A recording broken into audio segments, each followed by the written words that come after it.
Dr. Ashwin Mahesh is contesting the Bangalore graduates constituency of the Karnataka Legislative Council this time. Dr. Ashwin has been doing a human service for the city. He is an agent of change. Sadly, most often such bright candidates fail at the hustings. Why is it so? What do you think are the chances for Dr. Ashwin? We discussed earlier the very difficult transition in a democracy, the problems that confront. It's not unusual to India.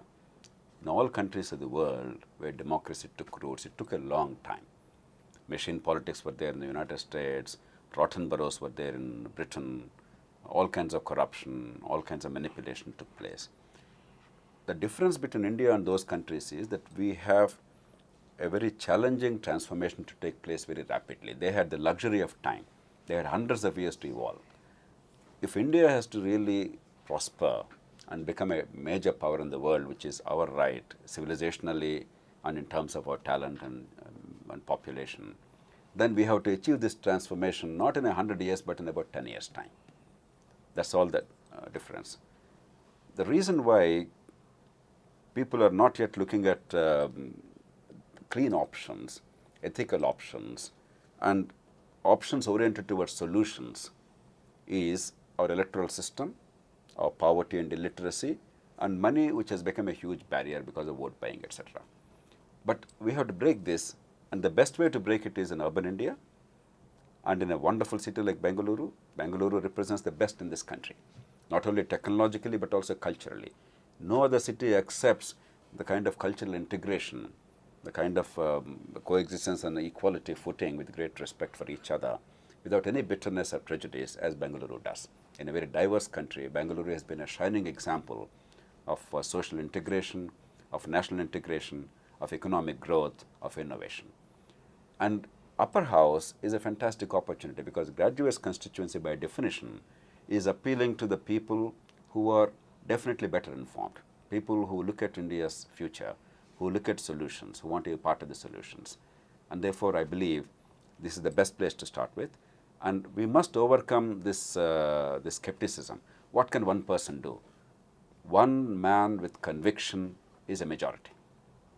Mere numbers do not make a difference if you don't have conviction. And people of real quality, Ashwin is a person with fantastic quality, proven quality. He is easily one of India's most important minds to transform this country. His sense of innovation, his deep understanding, his capacity to integrate many things, and his ability to build consensus across divergent groups, and his continuing abiding passion to improve things, and the ability to see even in a dark tunnel that spark of light, and therefore search for that. These are the kind of qualities that we require in nation builders. Ashwin is a nation builder. He is a builder of Bengaluru and Karnataka.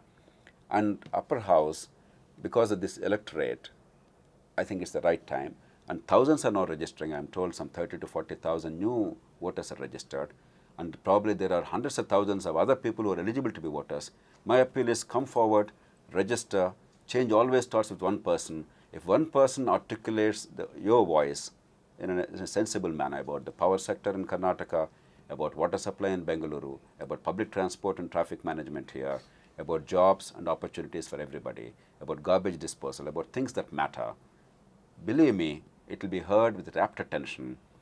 While they may not always give him the credit, they will definitely follow suit. That's the way democratic politics operates. Even the big parties will have to listen, because when you speak reason, when you speak truth, people cannot ignore it for long. And legislature gives that opportunity. Grab this opportunity, become agents of change. Dr. Ashwin, the big question in everybody's mind is, can you win? Do you think you are winning? Why should I vote for you? We will win. I'm confident of that. As to the question why you should vote for me, I'm going to put it back to you like this. I want you to vote for yourself first. I want you to vote for the kind of Bangalore that you want to create.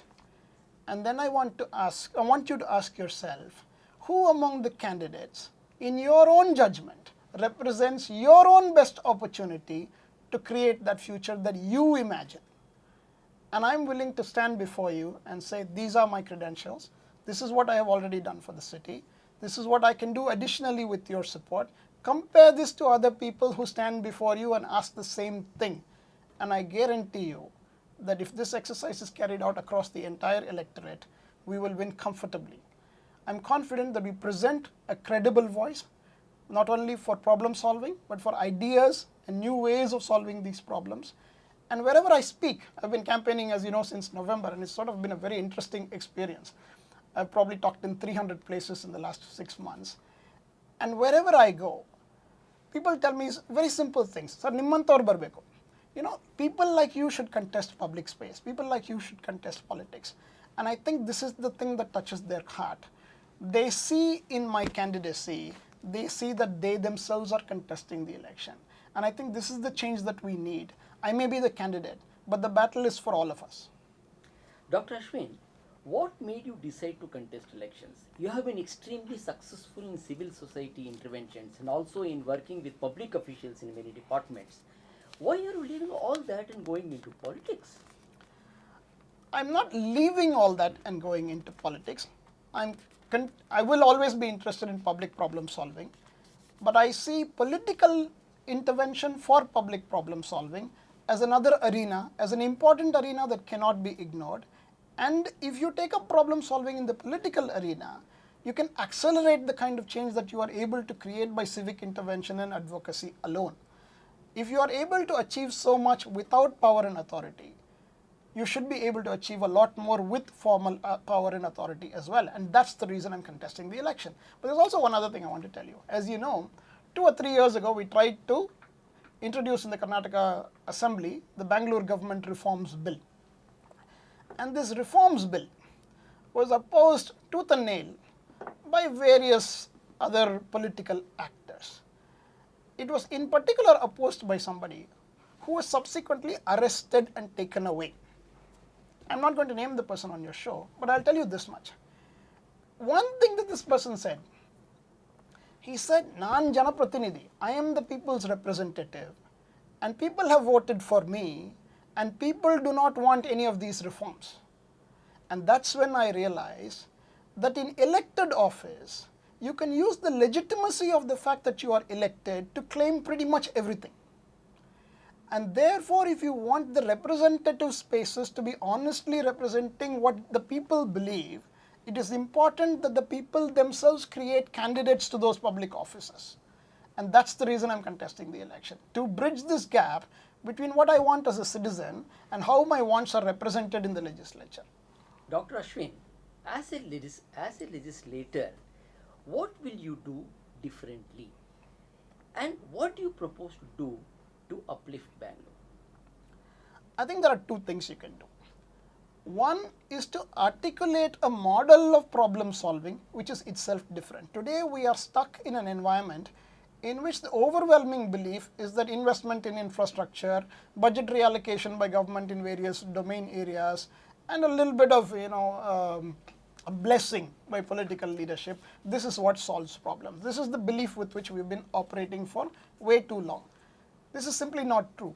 If you look around the world at cities that are really thriving, increasingly there is a recognition that the best cities in the world are not the ones with the greatest infrastructure or the ones with the greatest political leaders alone or the most powerful political leaders, but the best cities in the world are the places where the citizens feel connected to the destiny of the city, where they feel that they have a voice in determining how their neighborhood develops, how their city develops, and they participate in public problem solving, and they participate in deciding the future course of that city. Therefore, we need a new kind of political articulation which says that involving the people in public problem solving and in decision making at the local level is an important part of how governance itself will improve and how outcomes can be achieved. This needs legislative reform in this country. Today, the structure of the administration is such that there is too much centralization, too much of things being determined by bureaucrats and by elected leaders alone. You need to move this to a model in which people themselves participate much more strongly, and that cannot be done without legislative reform. So one important focus of legislative agenda that I will take up is laws that empower the people directly in their respective neighborhoods and give them more control over the future, economic as well as social future in their own lives. This is number one. The second thing I think my candidacy will bring and my election will bring is the understanding that there is a different set of problems to be solved at the civic level and another set of problems to be solved at the legislative level. Now, historically what has happened is that most MLAs and even members of parliament have been sort of dragged into solving civic problems and therefore have been mostly neglectful of their roles as legislators in solving problems that require reconstruction of law itself. And one of the reasons they've sort of done that is because people expect them to do that. But they're actually not very good at solving civic problems. So in the process of trying to solve the civic problems that people expect them to solve, not only have they neglected their legislative duties, but they're not actually solved the civic problems either. So essentially, I think that my election can help overcome this barrier. I'm pretty good at solving civic problems. I don't need to reinvent wheels, and I know how to work with other people to solve the civic problems, which essentially frees up a whole new arena for legislative direction setting, which then becomes part of the discourse itself. Today, for example, take economic development. Do we have an economic development agenda for the state? Who is articulating it? Do we have even a power sector agenda or a transportation agenda for the state? And who is articulating it? One of the things that is missing in public life is articulation of the direction in which we are going as a city or as a state or as a nation. And that is partly because legislators are not filling that role. And I think I can create a space in which the template for what people should be discussing can itself change. And as a result of that change, we can get outcomes that are not possible without such a conversation.